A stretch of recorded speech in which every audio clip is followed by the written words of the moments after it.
আমার অনেক শুভাকাঙ্ক্ষী যারা আমাকে নিয়মিত ফলো করে তারা অনেকে আমাকে ইনবক্সে জিজ্ঞেস করতেছেন যে আমি কোনো প্রবলেমে আছি কিনা, নাকি আমি অসুস্থ যে কারণে আমি কোনো নিউ ব্লগ আপলোড করতেছি না।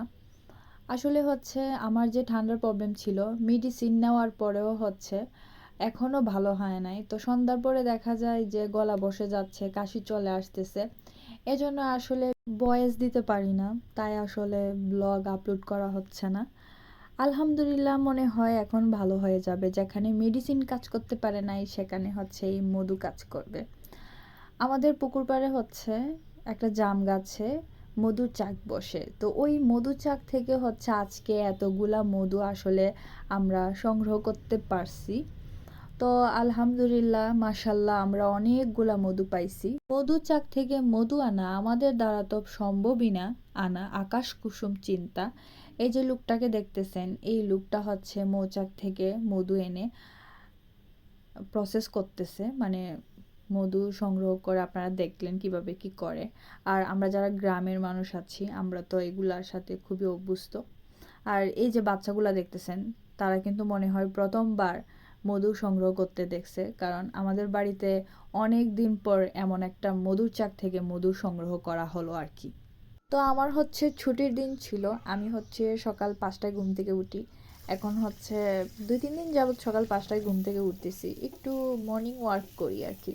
তো সকালে মর্নিং ওয়ার্ক করে এসে যখন উঠোনে বসলাম তখন ধনেপাতার দিকে আমার চোখ গেল।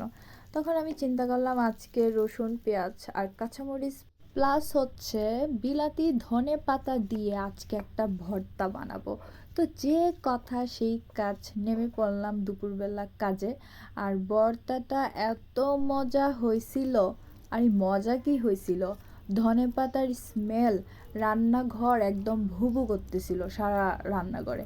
তো মোটামুটি সবার খিদা লেগে গেছে, তো সবাই বসে পড়ছে খাওয়ার জন্য।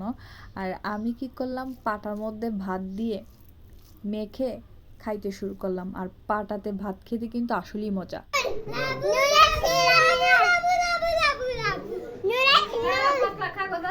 এইটা দিয়ে এইটার দোষ, এটা দিয়ে এইটার দোষ।